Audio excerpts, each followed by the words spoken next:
sebenarnya animal test ini apa sih? Karena kemarin tuh sempet rame banget, banyak yang ngepost video-video atau postingan-postingan yang berkaitan dengan si animal test. Hasil metode animal test ini ternyata nggak 100% akurat juga.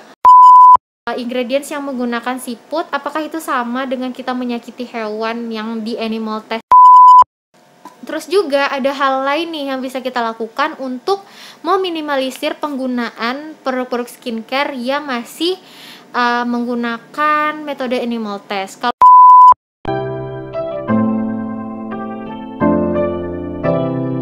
Hai, assalamualaikum warahmatullahi wabarakatuh. Selamat datang kembali di channel YouTube ini bersama aku, Indri Astuti Maulana. Di video kali ini aku pengen ngomongin satu topik yang beberapa minggu yang lalu kayaknya itu sempat hangat-hangatnya.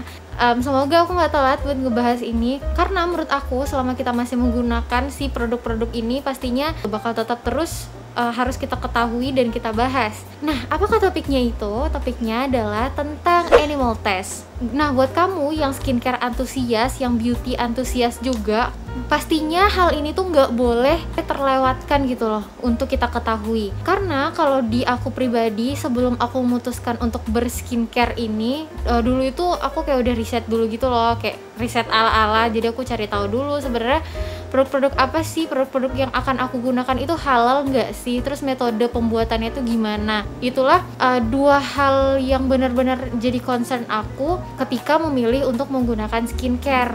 Nah, jadi kita bisa lebih cermat gitu kan ya dalam produk-produk skincare yang akan kita gunakan. Terus sebenarnya animal test ini kan udah lama banget ya ada. Bahkan menurut aku sebelum kita memutuskan menggunakan sesuatu, kita harus tahu dulu nih seluk-beluknya itu sebenarnya apa sih yang bakal kita gunakan itu. Nah, termasuk si animal test ini sebagai salah satu metode lah gitu dalam pembuatan atau pengetesan suatu produk. Terus karena kemarin tuh sempet rame banget, banyak yang ngepost video-video atau postingan-postingan yang berkaitan dengan si animal test ini, jadi poin yang benar-benar bagus karena semua orang yang udah terlanjur menggunakan skincare akhirnya aware gitu loh, dan tahu gitu loh ternyata di balik industri skincare itu juga ada hal-hal yang seperti ini. Nah, untuk itu biar kita lebih tahu lagi sebenarnya animal test ini apa sih, terus biar kita juga nggak salah salah pemahaman mungkin tentang si animal test ini. Di sini aku bakal sharing ke teman-teman semua yang udah aku cari tahu pastinya, karena sebelumnya aku pasti nyari taunya ya untuk aku pribadi, kebutuhan untuk aku pribadi. Tapi ini berhubung karena aku pengen nge-share-nya, aku udah cari tahu juga. Dan untuk sumber-sumbernya pastinya aku taruh di description box ya, biar bisa dibaca lebih jelas lagi. Terus sebelum masuk ke videonya, aku minta tolong dulu ya, bantuin aku ya untuk subscribe channel ini, nyalain bel notifikasinya, dan jangan lupa juga untuk like, comment, dan share video ini ke semua sosial media yang kamu punya. Kalau udah, aku mengucapkan banyak terima kasih, dan langsung aja kita masuk ke videonya. Oke, ngomongin tentang animal test, teman-teman tahu nggak sih sebenarnya awal mula kenapa ada si animal test itu karena apa?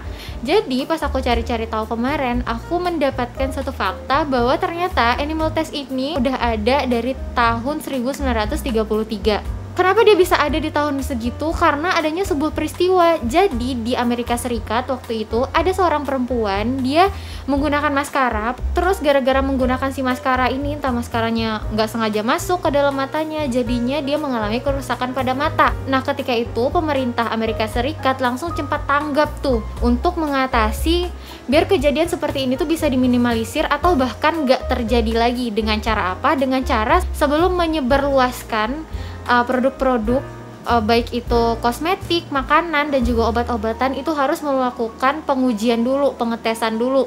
Nah, pengetesannya ini dimediai oleh si hewan-hewan pada waktu itu diputuskannya. Jadi sebelum dipasarin nih produk-produk ini harus dites dulu ke hewan-hewan. Tapi itu semua ternyata nggak berlangsung lama. Pada tahun 1966, metode si animal test ini nggak dilakukan lagi di Amerika Serikat. Sehingga pada akhirnya pemerintah Amerika Serikat mengesahkan hukum hak-hak hewan. Nah, di situ Mungkin mereka udah sadar kali ya, ternyata hewan ini juga punya hak-haknya untuk hidup, untuk berkembang biak, untuk melakukan banyak hal gitu loh di bumi ini juga, karena mereka kan juga berperan penting dalam ekosistem yang ada di bumi ini. Jadi mungkin ada penelitian-penelitian lebih lanjut lagi kenapa akhirnya memutuskan itu diberhentikan.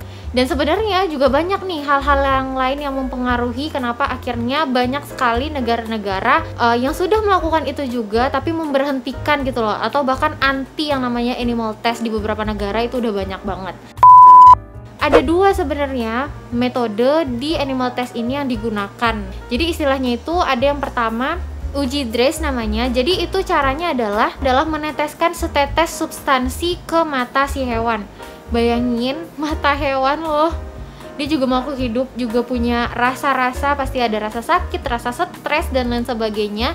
Terus mereka harus merasakan ditetesin sama zat-zat. Nah, jadi reaksi yang bekerja di matanya itu tadi nanti bakal diteliti, dicatat, dianalisis. Nah, barulah akhirnya diputuskan apakah produk yang tadi ditetesin ini atau zat yang tadi ditetesin ini itu bisa nggak sih, layak nggak sih untuk dipasar. Nah, untuk metode yang kedua itu ada namanya LD50 atau LD5T. Jadi itu adalah metode pengujian dengan diberikan zat makanan tertentu nih ke hewan tersebut. Jadi mungkin itu lebih berhubungan dengan sesuatu yang dikonsumsi untuk dimakan gitu ya. Nggak jarang nih dari pengujian-pengujian itu tadi pastinya si hewan-hewan merasa kesakitan, stres, dan nggak jarang itu juga bisa mengakibatkan kematian gitu kan pada hewan. Terus tau nggak sih, karena adanya si animal test untuk pengujian makanan, obat-obatan dan kosmetik ini, ternyata itu juga menjadi pemicu gitu loh untuk hewan-hewan ini dijadikan objek penelitian dalam bidang-bidang lainnya. Jadi nggak cuma dalam bidang makanan atau kosmetik tadi, tapi juga digunakan dalam bidang-bidang seperti kegiatan-kegiatan untuk keluar angkasa gitu, terus juga untuk pengkloningan. Nah, faktanya ada di tahun 1957 seekor anjing di Rusia itu dijadikan anjing pertama untuk pergi keluar angkasa. Nama si anjing ini adalah Laika. Nah, kebayang nggak sih si Laika itu ngapain sih? Pergi keluar angkasa, apa sih yang bisa dia pahami, yang bisa dia lihat dari luar angkasa? Tuh yang kayak ada di film-film atau di berita-berita, mungkin yang kayak gitu kali yang dilakukan sama si Laika di situ. Terus juga di tahun 1996 ada domba namanya Dolly. Jadi domba Dolly ini adalah hasil kloningan pertama yang dibuat oleh manusia. Nah, itu sedikit sejarah atau sedikit pengetahuan untuk kita. Kenapa sih bisa ada animal test ini? Apa dia ujuk-ujuk ada? Karena apa sih hal yang men-trigger dia sehingga akhirnya tuh animal test ini ada dan masih banyak sekali digunakan sampai saat sekarang. Padahal metode animal test ini tuh udah kebilang kuno lah gitu ya. Bayangin dari tahun 1933 loh dia ada.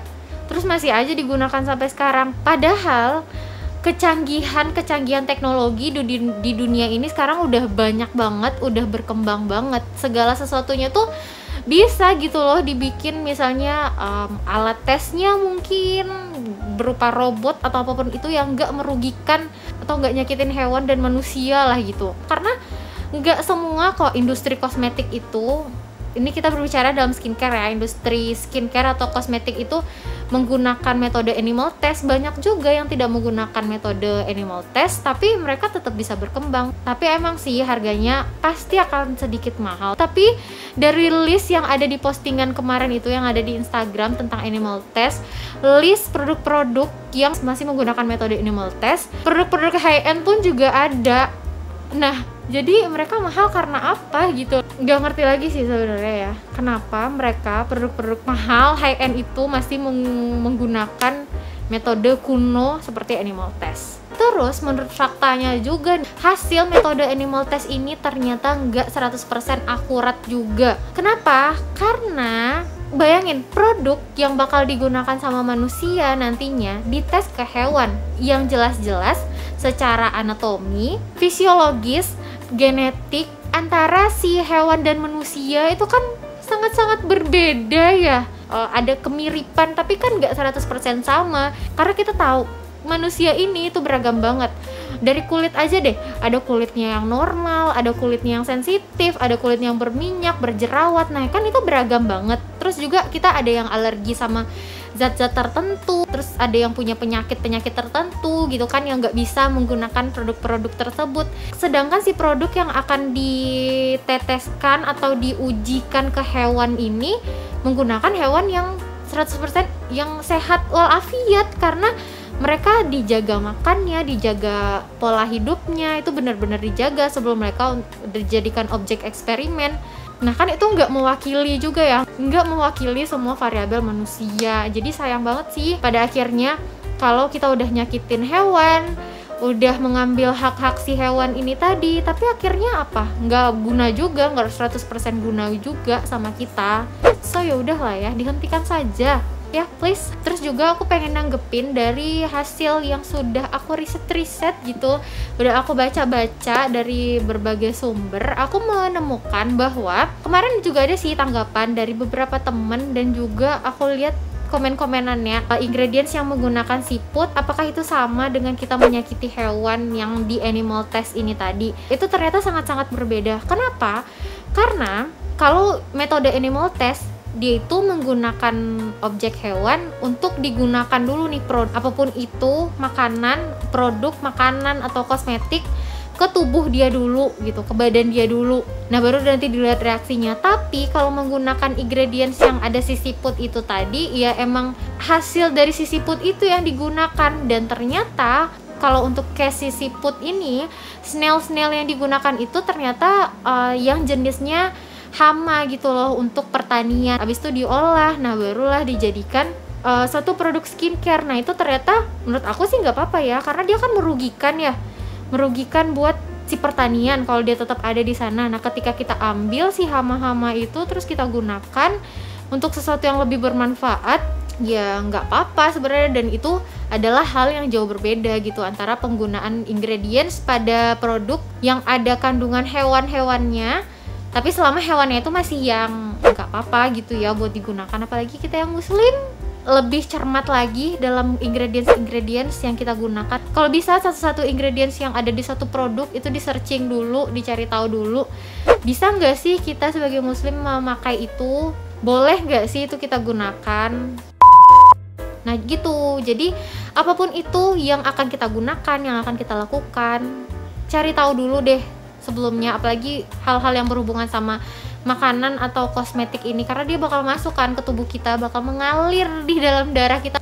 Terus juga ada hal lain nih yang bisa kita lakukan untuk meminimalisir penggunaan produk-produk skincare yang masih menggunakan metode animal test. Kalau sudah terlanjur menggunakan, sebisanya dihentikan. Terus kalau cari produk skincare, jangan lupa dia tuh sebenarnya ada tanda kalau si produk skincare ini tidak menggunakan metode animal test. Yang pertama itu ada yang pakai logo. Jadi logo itu namanya adalah Leaping Bunny, kayak gini. Jadi ada gambar kelincinya gitu.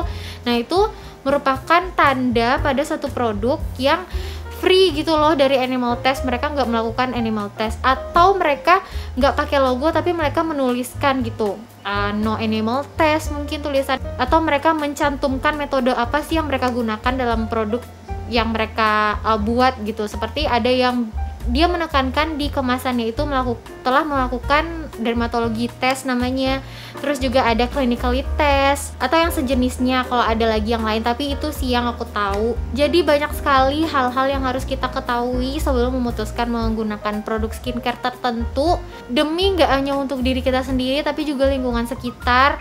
Semoga kita nggak egois ya untuk glowing sendiri, tapi juga mengglowingkan sekitar kita. Oke, mungkin segitu dulu video untuk kali ini. Semoga di lain kesempatan kita bisa ngebahas lagi hal-hal bermanfaat seputar skincare, biar sama-sama, ya kita sama-sama belajar aja sih. Nanti kalau ada yang salah-salah dari aku mungkin bisa dikoreksi di kolom komentar. Terus kalau juga ada tambahan boleh banget ditulis juga di kolom komentar. Sebelum ditutup jangan lupa ya subscribe channel ini, nyalain bel notifikasinya, dan jangan lupa juga untuk like, comment, dan share video ini ke semua sosial media yang kamu punya. Aku Indra Astuti Maulana pamit undur diri. Wassalamualaikum warahmatullahi wabarakatuh.